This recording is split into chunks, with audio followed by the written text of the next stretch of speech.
Oui, donc je le répète pour être encore plus explicite. Bon, les occitanistes qui sont en Provence, pas très nombreux, mais qui sont dans des postes clés, dans des commissions électorales, dans les trucs, et surtout dans l'enseignement primaire en particulier, exigent la double graphie, c'est-à-dire la graphie mistralienne et la graphie mistralienne et provençale et la graphie occitane. À 50-50, alors que 95% des gens ne comprennent que la graphie mistralienne. C'est par exemple le cas dans le journal du Conseil général des Bouches-du-Rhône, etc. Bon, mais dès que vous avez passé le Rhône, dès que vous êtes à Nîmes, même à Beaucaire, qui est pourtant un territoire provençal où on porte le porte du costume d'Arles, traditionnellement, à Nîmes on le porte aussi, mais depuis moins longtemps, c'était pas traditionnel, mais on le porte aussi, puis il y avait des gardiens et compagnie. Quand vous voulez apprendre le provençal, on a une amie qui est à Bouillargues, qui a des enfants au collège de Bouillargues. Bon, mais on leur enseigne, on veut leur enseigner l'occitan, graphie occitane. C'est-à-dire que dès que tu passes le Rhône, il est plus question de la tomographie, hein. C'est la graphie occitane. Donc, si vous voulez, chez nous, on est à 95% de provençalistes avec la graphie provençale. Ils nous imposent une double graphie dont on ne veut pas. Mais dès qu'on a passé le Rhône, bien évidemment, il n'est plus question de tomographie. C'est le rouleau compresseur occitaniste. Bon, cela étant dit, pour préciser aussi ma pensée, quand je considère quand on étudie le provençal et puis après les parlers d'oc et les parlers du sud de la France, voire même de l'Europe, que ce soit après le piémontais ou le piémont ou le ligure forcément on est obligé aussi d'être un peu initié à la graphie occitane. Parce que d'abord c'est la graphie qui est majoritaire et qui correspond identitairement à une réalité en Languedoc ou ailleurs. Et donc, moi-même, je suis capable de lire en graphie occitane. Je veux dire, la seule différence, c'est qu'on lit, mais comme on ne sait pas trop ce qu'on lit, en fait, puisqu'on prononce on écrit vasistas et on prononce fenestron, à bout d'un moment, on ne sait pas trop ce qu'on veut dire ou ce qu'on ne veut pas dire, finalement. Donc, ce qui veut dire que c'est quand même fait pour unifier et pour centraliser, quoi. Donc, mais je suis capable de le lire, hein. Et je considère normal qu'on essaie de connaître quand on veut parfaire sa connaissance des parlers d'oc ou des langues d'oc. Il est normal qu'on sache que puis je veux dire des grands écrivains comme Max Rouquette ou comme Marcel Delpastre qui est du Limousin, ou comme Bernard Manciette qui est du Gascon, que d'ailleurs on ne comprend absolument pas du tout, hein, quand on dit que c'est la même langue. Le Gascon de Bernard Manciette, c'est complètement abscon pour un provençal. Hein, je veux dire, mais c'est pareil pour le catalan d'ailleurs. Je veux dire, moi je comprends plus le catalan que le gascon. Or, le catalan n'est pas considéré comme une langue d'oc, et le gascon, oui. Et j'avais entendu une fois, d'ailleurs j'étais avec le président du collectif sur France Culture, une émission où ils avaient interviewé Marcel Delpastre, qui pourtant est limousine. On ne comprenait rien. Donc si vous voulez, après, c'est sûr que le languedocien de Montpellier, on comprend, mais après, au fur et à mesure qu'on s'éloigne, on comprend de moins en moins. Mais à côté de ça, au niveau de la graphie, c'est vrai que quand tu veux parfaire tes connaissances de tous les parlers du sud de la France et de l'Europe méditerranéenne, c'est normal de connaître cette graphie et de la connaître. Voilà. Je serais bien content que les occitanistes fassent pareil avec nous. Par exemple, M. Salolousteau, qui est le conservateur, qui est l'inspecteur général des langues de France, lui-même il est gascon. Il a fait sa thèse sur un grand écrivain gascon qui s'appelle Camélat, Michel Camélat. Il a republié Michel Camélat, qui avait écrit ses œuvres en graphie gasconne d'inspiration mistralienne. C'est ce qui avait été fait à cette époque-là.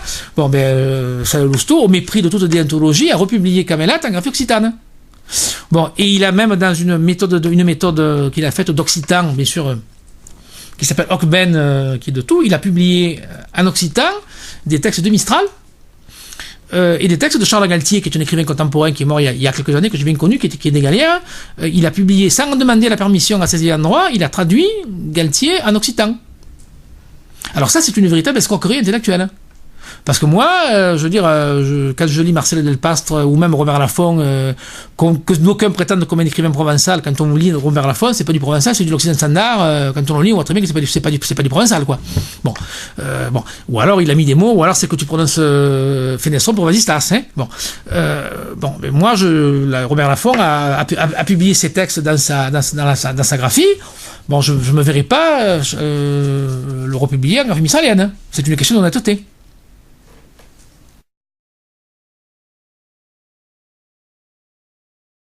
Bon, ben alors, avant de parler de collectif, il faut savoir que moi, bon, je milite dans le Félibrige depuis que j'ai l'âge de 16 ans. Donc j'ai 52 ans maintenant, donc je milite dans le Félibrige depuis que j'ai l'âge de 16 ans. Et donc j'ai connu des félibres historiques comme Marcel Bournet, comme René Jouveau dont on parlait tout à l'heure, des gens comme ça. Bon, et puis le félibrige à partir des années 90, après avoir été contaminé par l'occitanisme de l'autre côté du Rhône, bon, c'est la Provence qui a été contaminée. Pour des raisons liées au fait que les occitanistes ont repris, après avoir combattu Mistral, l'ont récupéré, et que le félibrige qui était débile au sens étymologique du terme, c'est-à-dire faible idéologiquement par là, quand les occitanistes leur ont dit Mistral était pour la langue d'oc unique, donc si vous n'êtes pas comme pour la langue d'oc unique, vous avez trahi Mistral, donc il faut que vous soyez avec nous. Et comme les félibres considèrent Mistral comme un dieu, une sorte de dieu vivant, etc., bon, ben, ils ont été complètement, ils sont devenus occitans. Voilà. Alors, devant ce contexte-là, moi, je ne pouvais pas accepter, parce que je considère que, bon, les concepts de langue, ça évolue. Par exemple, le corse, dans la fameuse loi d'Action, qui est la loi de 1951, le corse était considéré comme de l'italien. Le corse n'était pas considéré comme une langue à part entière. Même à l'époque de Napoléon, quand Napoléon parlait avec sa mère, il pensait qu'il parlait italien.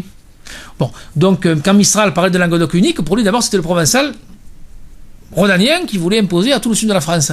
Bon, c'est pour ça que les Occitans ont fait leur propre truc. Bon, on peut dire, bon, ben nous on parle provençal, les autres ils parlent langue de chien ou occitan, et on se comprend, ou on se comprend pas d'ailleurs avec les Gascons, mais on travaille les mains dans la main, mais il y a pas, nous on a essayé de vous bouffer, vous avez essayé de nous bouffer, mais là on arrête là, on fait chacun ce qu'on veut, et voilà, bon. Et c'est à ce moment-là, donc, vu que le félibrige avait commencé à avoir cette position-là, que je me suis rallié à un mouvement dans lequel je n'étais pas un des fondateurs, qui s'appelle le Collectif Provence, qui a été créé aux alentours de Grance, à côté d'Aix, entre Aix, enfin, plus au Salon, quoi. Et je suis rentré dans ce mouvement, et donc, ce mouvement qui s'appelle le Collectif Provence a essayé d'incarner, en fait, tout ce que le félibrige n'avait plus incarné quasiment depuis 1914, c'est-à-dire un mouvement, depuis la mort de Mistral, ou depuis la guerre de 14, c'est-à-dire un mouvement,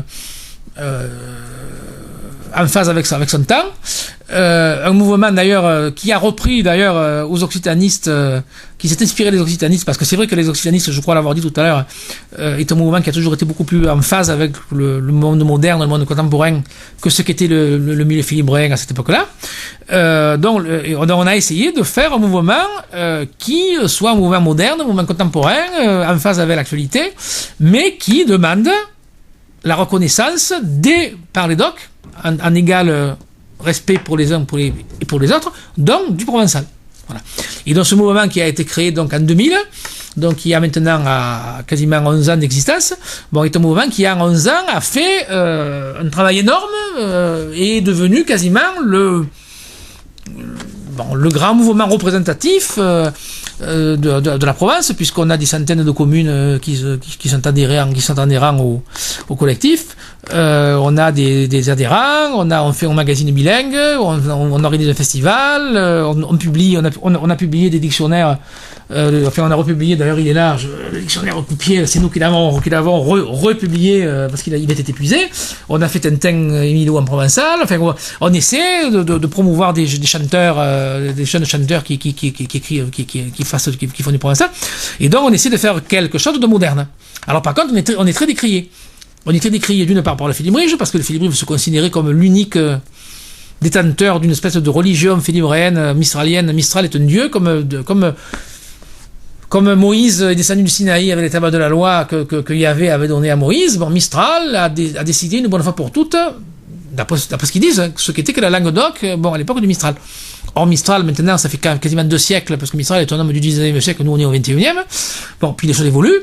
Et puis, ni les Corses, ni les Basques, ni les Bretons, ni les Alsaciens, ni les Gallois, ni les Écossais ont eu un démiurge qui leur a dit, voilà, votre langue, elle est comme ça, c'est ce que dit le félibrige, en fait. Et ce qui est d'ailleurs tragique, c'est que les occitanistes qui méprisent le félibrige se servent d'eux pour essayer d'occitaniser la province. Bon. Donc, il y a, bon, et c'est vrai qu'en plus, moi, je suis un traître, parce que moi, je suis major du félibrige, donc je fais partie de, je suis un cardinal du félibrige. Le félibrige vient à sa tête un pape, et en dessous il y a donc un consistoire. D'ailleurs, on appelle ça consistoire, donc comme les cardinaux. Et donc je suis major du félibrige. Mais donc si on avait été au Moyen Âge, on m'aurait sûrement brûlé sur la place publique. Ou on aurait, d'ailleurs, on a essayé de m'exclure. Enfin, on a menacé de m'exclure 2 fois.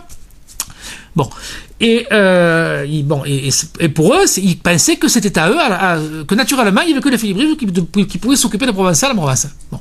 Donc forcément, au début, quand on a été créé, ils pensaient que bon. Et puis maintenant, on est beaucoup plus important qu'eux, et ils ne représentent plus grand-chose. Bon. Et puis, il y a les occitanistes. Alors, les occitanistes, bon, comme nous avons des arguments qui, excusez-moi l'expression, les emmerdent, entre guillemets, et je crois avoir montré dans cette interview que j'en ai quand même quelques-uns. Bon, après, moi, si on me dit, moi, je suis pour une Occitanie, parce que je trouve que c'est mieux, chacun pense mais quand on commence à dire Mistral est occitan, Mistral voulait la graphie occitane, la Provence est occitane, la croix de Toulouse est d'origine occitane, est d'origine provençale. Bon, ce sont des arguties pour te faire et sur ces arguments-là, moi j'ai à quoi répondre. D'ailleurs, j'ai jamais pu avoir un débat ouvert avec les occitanistes virulents, y compris avec le félibrige. Ils n'ont jamais osé me rencontrer en public. Pour moi, on est prêt, hein, et je suis prêt. Mais jamais si vous voulez l'organiser, chiche, hein. Chiche, hein. Ils n'ont jamais voulu, hein. Bon, alors je parle pas avec des gens avec qui on peut discuter, hein. Si on faisait un débat, y compris avec Serge Beck ou avec Merle, bon, on ne serait pas d'accord, mais on arrivera mais avec des occitanistes purs et durs, du genre Guerrera, du genre Gros Claude ou Pierre Bréchet qui a succédé à Gros Claude comme président de l'IO, qui est un provençal, mais qui donc est encore pire que comme souvent les minoritaires sont pires que les majoritaires, etc. Bon, ils n'ont jamais voulu parce qu'ils savent très bien qu'ils n'ont pas d'argument.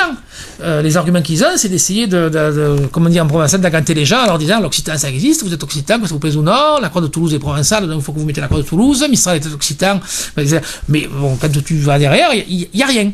Par contre, moi je suis historien et sociologue un petit peu, bon, c'est sûr que si ils arrivent à implanter une conscience occitane en Provence, si les gens se sentent occitans, de fait l'Occitanie existera. Si les gens se sentent occitans. Donc, c'est ce qu'ils essaient de faire, en fait. Bon.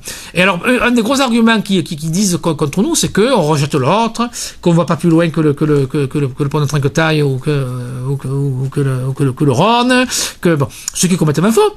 Parce que nous, on est provençaux, donc on s'occupe de la province. Une province, d'ailleurs, qui va quasiment, parce que même en cas de régionalisation, nous, on considère que le bas Languedoc, Nîmes, par exemple, à la limite, est plus provençal que ce qu'il est languedocien.